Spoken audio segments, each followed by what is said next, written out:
Yo, halo, halo, halo, halo. Balik lagi dengan Forhes. Hehe, apa kabarnya teman-teman semua? Semoga dalam keadaan sehat, selalu tercukupi semua kebutuhannya. Oke ya. Dan di siang hari ini masih mode vlog santai, mode vlog ceria. Naik karisma ya.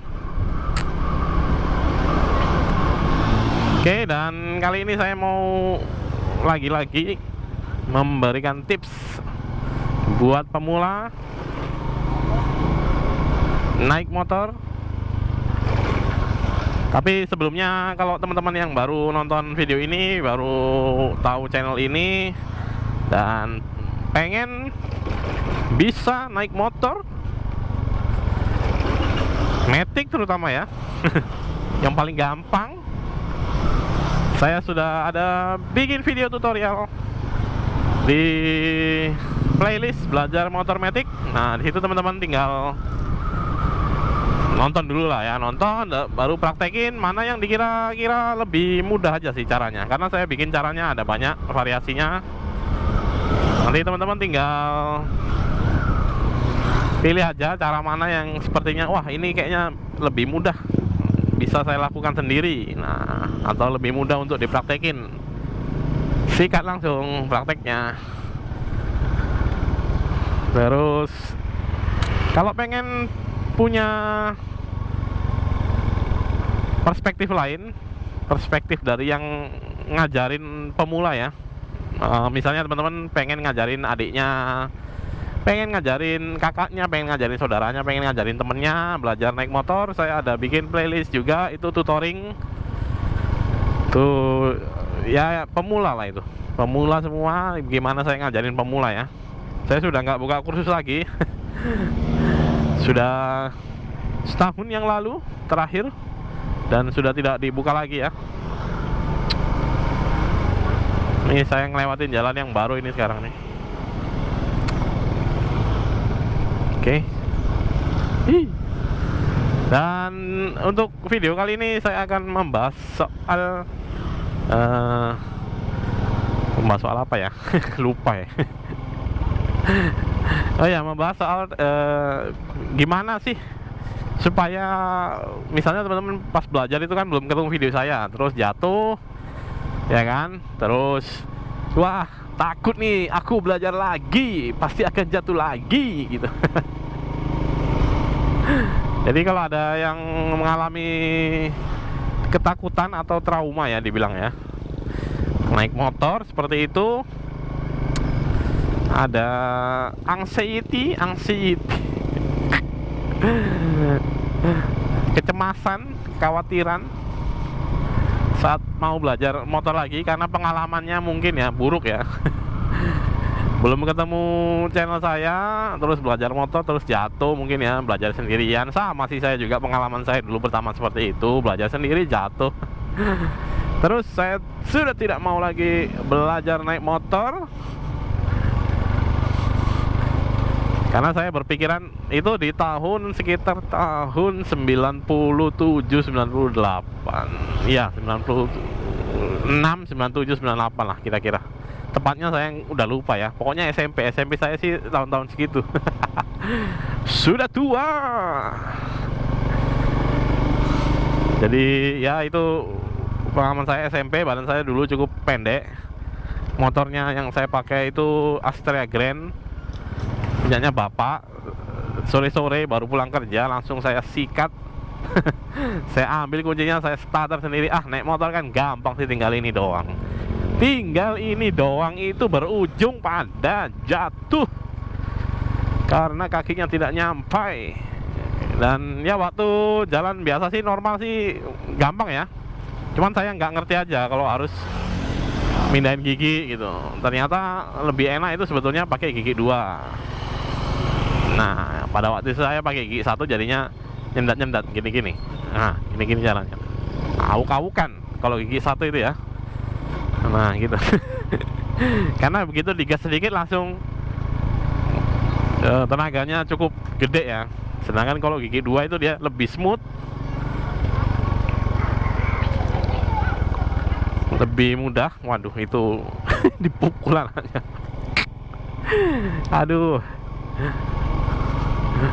Ya jadi itu ya. Saya juga dulu pertama kali belajar motor itu trauma juga karena jatuh SMP.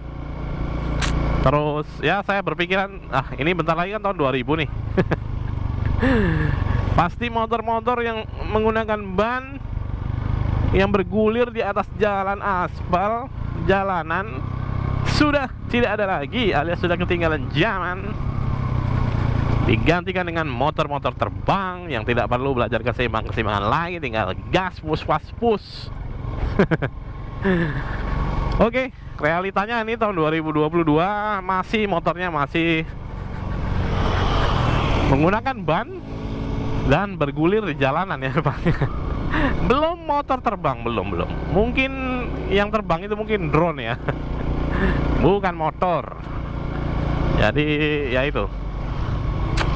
Ternyata apa yang saya pikirkan dulu nggak terjadi, dan ya pada akhirnya saya harus belajar naik motor juga gitu. Karena kebutuhan yang pastinya kalau naik motor lebih irit daripada kalau naik angkot. Kalau naik angkot bisa 2 kali 3 kali kan lumayan ya, satu hari ganti 2 kali 3 kali angkot, mahal juga. Ya sudahlah, naik sepeda motor harus dicoba belajar. Oke, jadi tipsnya buat teman-teman yang punya pengalaman serupa mungkin ya, pengalaman buruk naik motor pertama kali, belajar naik motor pertama kali, jatuh. Terus ya saran dari saya, tipsnya adalah teman-teman kuatin lagi niatnya. Ya kalau memang bisa naik motor itu satu solusi, ya untuk itu tadi ya. Misalnya kalau di tempatnya teman-teman itu angkotnya jarang, terus atau bahkan nggak ada angkot ya. Ya itu kan naik motor kan bisa jadi solusi. Atau misalnya rumahnya teman-teman tuh jauh sekali, naik angkot itu bisa 2-3 kali ganti angkot. Nah itu pasti jauh ya. Kalau sekali naik angkot mungkin masih oke lah ya, kalau satu kali naik angkot ya. Tapi kalau 2 kali 3 kali ganti angkot itu udah pasti jauh dan boros. Jadi ya bisa naik motor itu jadi satu kebutuhan. Bukan, kalau saya kembali lagi ya, niatnya nggak bisa yang casual gitu ya. Kayak misalnya bisa naik motor nanti bisa boncengin cewek, bisa naik motor nanti bisa kesana kemari, yaitu bukan kebutuhan sih sebetulnya itu ya. Yaitu ya kepengen naikin skill aja. Kalau di game itu saya pengen naikin skill nih, bisa naik motor, jadi bisa melakukan banyak hal yang lain ya. Nah tapi kalau saya sih sebetulnya dulu pengalaman saya ya karena kebutuhan aja. Karena rumah saya dulu jauh sekali dan angkotnya itu jam 8 malam sudah tidak ada. Saya anak kuliahan, jam 8 malam angkotnya sudah tidak ada, sudah tidak jalan lagi ke dalam. Saya anak kuliahan yang pulangnya bisa nggak tentu, masuk siang lagi saya. Masuk siang udah pasti pulangnya udah sore-sore ya, maghrib. Itu juga kalau nggak ada tugasnya atau kalau nggak main. Jadi yang pertama ya niatnya lagi ya, dikencengin niatnya. Misalnya ya kalau memang nggak butuh, misalnya naik angkot sekali cukup, ya udahlah ya. Kalau masih bisa dijangkau angkot rumahnya, satu kali angkot oke lah ya. Terus kalau misalnya juga rumahnya nggak terlalu jauh, bisa diakses apapun, kendaraan apapun, ya nggak masalah sebetulnya. Atau misalnya teman-teman nggak bermasalah juga dengan finansial ya. Ya bisa naik ojek online, ya nggak masalah. Nggak bisa naik motor juga nggak masalah sebetulnya. Karena balik lagi ke niatnya ya. Atau misalnya teman-teman pengen nih ikut teman-temannya jalan-jalan ya, misalnya ya, jalan-jalan touring naik motor, tapi teman-teman nggak bisa naik motor ya. Alangkah baiknya belajar naik motor. Terus ya kalau udah pernah jatuh, yang pertama-tama dilakukan adalah menambah informasi. Nah ini kalau saya zaman dulu kan nggak ada YouTube. Yang saya lakukan adalah saya kalau dibonceng teman, saya perhatikan cara dia bawa motor, dia ngambil lajur mana aja, waktu dia nyalip itu gimana caranya, waktu tiba-tiba ada kemacetan di depan itu dia ngeremnya seberapa jauh dia baru ngerem, baru dia pelan gitu ya. Nah itu beda-beda orang, beda pengalaman ya. Makanya saya perhatikan, saya dibonceng siapa saya perhatikan gitu. Terus misalnya kalau dia nyelip-nyelip nyelip-nyelip ya, atau ngelewatin jalan rusak, itu gimana gitu yang biasa dilakukan. Itu saya pelajarin dari situ aja, karena dulu tidak ada YouTube. Waktu saya kuliah itu ya mungkin ada YouTube, cuman dimaki-maki orang kalau buka YouTube ya. Apalagi kalau bukanya di warnet ya, waduh dimaki-maki satu warnet itu. Oke, jadi itu tadi niatnya dulu. Terus kemudian cari tahu ya. Kalau zaman sekarang udah ada internet, ada YouTube, ada TikTok dan lain sebagainya. Banyak informasi bisa didapat dari banyak tempat ya. Bisa juga nonton video-video di channel saya. Cari misalnya kalau dulu mungkin salahnya itu adalah kecepatan. Belajarnya itu pengen buru-buru ya, pengen cepet-cepet. Nah ternyata itu belajarnya itu ada step-stepnya, ada langkah-langkahnya.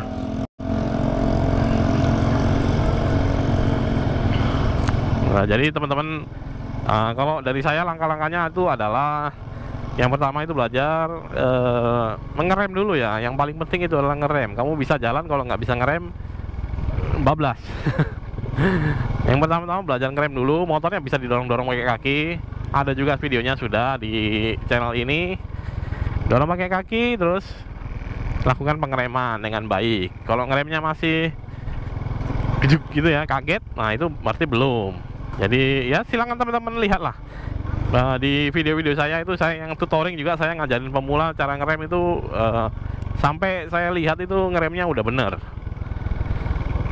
Nah itu belajar ngerem. Baru kemudian kalau teman-teman ada yang mendampingin, ada yang nemenin gitu ya, ya bisa minta tolong didorongin dari belakang. Terus teman-teman belajar belajar ngerem dulu.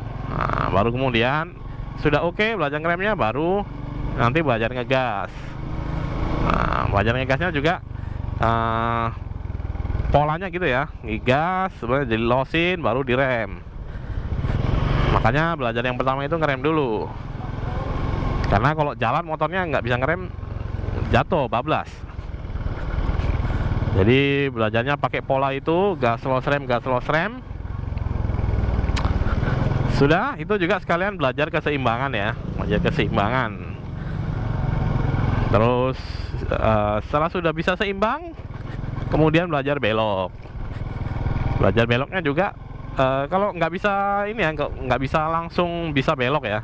Saya ada juga bikin videonya itu, kalau mau belajar belok dibikin jalannya agak kayak zigzag gitu ya. Jadi motornya itu belajar untuk mengendalikan si motornya dulu. Nah seperti ini ya, kiri ke kanan, kanan ke kiri, kiri ke kanan, kanan ke kiri. Tapi di tempat yang kosong ya, jangan di jalan raya seperti ini, tabrak nanti. Ya jadi seperti itu. Baru kemudian setelah belajar beloknya udah bisa, baru belajar putar balik. Nah sudah bisa semua, baru sedikit-sedikit mencoba ke jalan raya, ke jalan yang ya kayak gini lah ya, jalan raya seperti ini kecil. Coba dulu 1 hari 1 kilo pulang, besok nambah lagi 2 kilo pulang, besok nambah lagi 3 kilo pulang. Baru kemudian kalau sudah nyaman belajar bawa motor di jalan seperti ini, baru kemudian bisa coba di jalan raya yang lebih ramai lagi. Sama ya seperti itu ya, 1 kilo dulu baru pulang, 2 kilo baru pulang, 3 kilo baru pulang, begitu seterusnya sampai dirasa sudah oke, sudah nyaman, sudah bisa, baru diurus SIM-nya. Bikin SIM.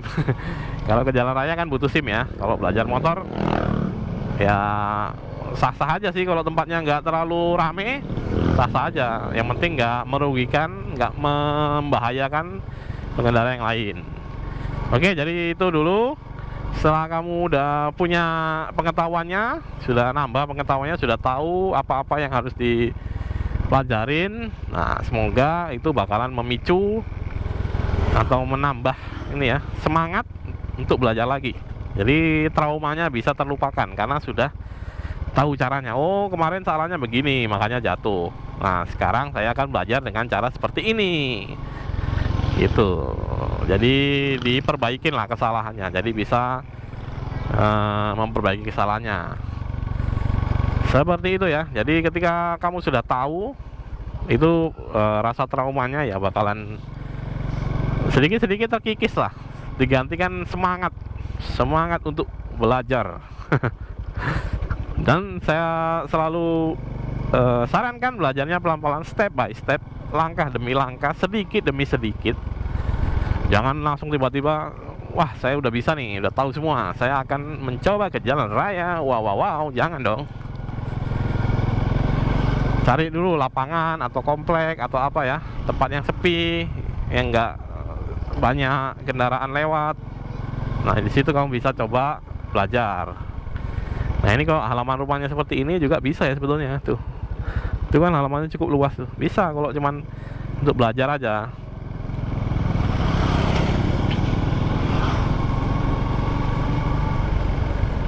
Nih, kalau ada nih, ini kan halamannya cukup luas ya. Tuh, rumah ini. Nah, ini kan bisa belajar di sini. Set gitu. Jadi ya kalau tempat sih nggak ini ya, nggak masalah ya sebetulnya ya. Di mana aja bisa ya. Di lapangan bola. Jadi setelah kamu udah ini, baru beranikan diri yang terakhir ya, beranikan diri mencoba. Setelah kamu tahu caranya, baru beranikan diri mencoba dengan mengikuti cara-cara yang sudah kamu pelajarin, sudah kamu tonton videonya. Wah, ini dia step-stepnya seperti ini ternyata. Baru kamu praktekkan, beranikan diri untuk mencoba. Ketika sudah berani untuk mencoba dan masih salah juga, besok diperbaikin lagi. Dan semoga setelah itu, misalnya kamu belajar ya, tapi mungkin ya bisa aja sih kalau waktu belajar juga jatuh lagi. Ya saya rasa sih kalau jatuh lagi berarti masih ada yang salah ya, masih ada yang perlu diperbaikin. Jadi ya kamu perbaikin aja. Kalau nggak bisa buru-buru cepet-cepet ya, misalnya wah hari ini udah jatuh, besok mau belajar lagi nggak mau nih, ya udah santai aja, ambil waktunya. Bisa 1 minggu, bisa 2 minggu, bisa 1 bulan, bisa 2 bulan, tergantung orang masing-masing ya. Jadi ketika sudah merasa nyaman lagi, merasa semangat lagi, baru coba lagi gitu. Kalau apalagi kalau itu memang kamu butuh ya. Ada motor nganggur di rumah karena kamu nggak bisa naik motornya, ya udah kamu naik angkot 2-3 kali. Terus nggak fleksibel ya, waktu pulangnya nggak fleksibel. Harusnya kalau naik motor itu bisa nyampe rumah setengah jam, ternyata kalau naik angkot ya angkotnya kadang ada, kadang enggak, kadang penuh, kadang sepi. Bisa jadi kamu kalau naik angkot itu bisa berapa kali naik ya. Atau misalnya kalau kamu naik ojek online ya jadinya boros, uangmu cepat habis. Uang jajannya harusnya dibelikan pernak-pernik K-pop. Ternyata habis buat ojek online. Nah, kembali lagi seperti yang sudah saya bilang tadi ya, kalau itu kebutuhan ya berarti semangatnya harusnya lebih kenceng. Oke, untuk videonya sudah sangat panjang sekali. Semoga bisa bermanfaat ya. Dan ya, semoga yang masih belajar naik motor itu segera menguasai teknik-teknik dasarnya, terus kemudian mencoba untuk belajar di jalan yang ramai seperti ini. Terus kemudian baru ya dibikin SIM-nya, dibeli perlengkapannya, misalnya helm, atau kalau kamu takut hitam kamu beli jaket. Kalau saya pakai flanel gini udah cukup ya, karena nggak gerah. Kalau pakai jaket panas-panas gini gerah. Baru setelah itu ya udah kamu berkendara dengan safety, dengan aman, dengan berhati-hati. Dan ya semoga perjalanannya menyenangkan nanti ya, perjalanan belajarnya itu menyenangkan, nggak sampai harus jatuh. Oke, demikian untuk video kali ini. Terima kasih sudah menonton. Shalom Wakanda forever. Ada mobil mau nyalip, monggo silakan. Nggak dikelaksonin juga kan, walaupun jalannya sempit seperti ini. Oke, ini banyak empang-empang. Oke ya, salam Wakanda forever. For sign out dan bye bye.